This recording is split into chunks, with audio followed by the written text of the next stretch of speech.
Hello, Medicare Advantage risk adjustment operators, innovators, and learners. Welcome to another video series of the Hughes Academy, Risk Adjustment Made Easy, the Medicare Advantage kind. If today is your first time joining us, we want to say welcome and thank you.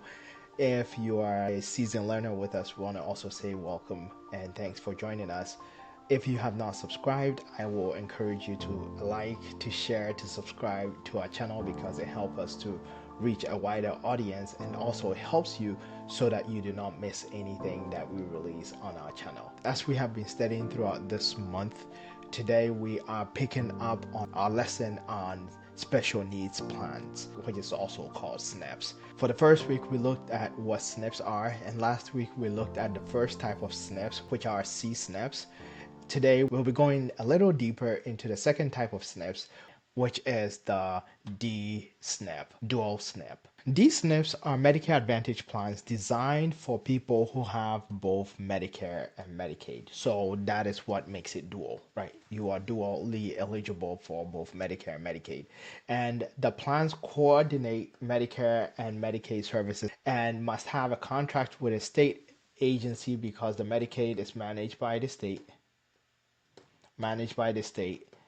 and also serves the dual eligible individual who qualify for both programs. We looked at C-SNPs specifically for those with chronic conditions. The D-SNPs is for population who qualify for both Medicare and Medicaid in a more coordinated fashion. Within the D-SNPs, there are also three types of D-SNPs.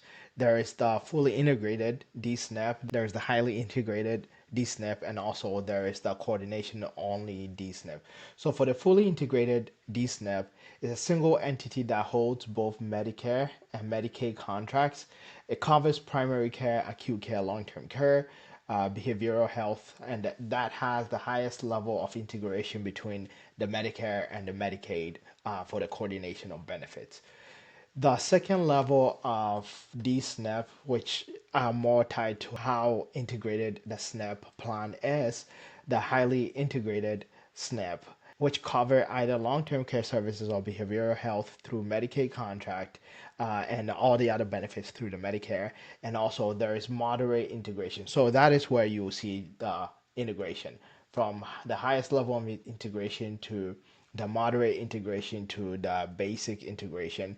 For the third type of SNP, which is the coordinated D-SNP.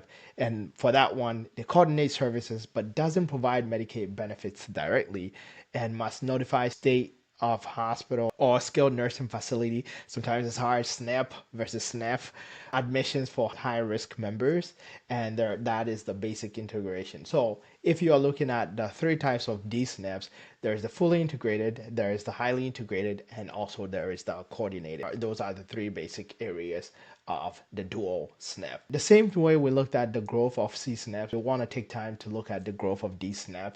And you can see from here that the D-SNP plan growth over time has also increased significantly between 2018 and 2026, and this is leveraging the CMS landscape files that are in MimiLabs. I had mentioned MimiLabs last time.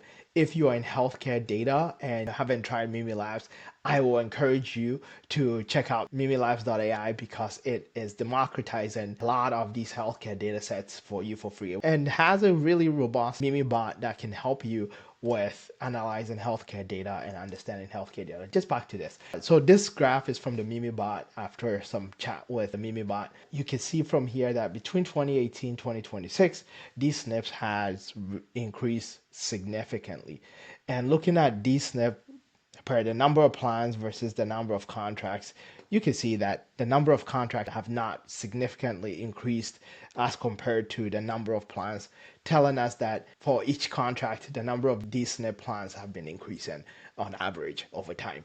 And that is similar trend that we saw from the C-SNP perspective last week. And as you go deeper to compare the C-SNP versus the D-SNP, you will see that the number of plans versus the number of contracts of both of them has increased significantly. This is D-SNP, this is C-SNP, and the C-SNP for 2026, this slope is very steep in terms of the number of C-SNPs that has significantly increased. But you look at the numbers, this is 562, this is 1,000 85.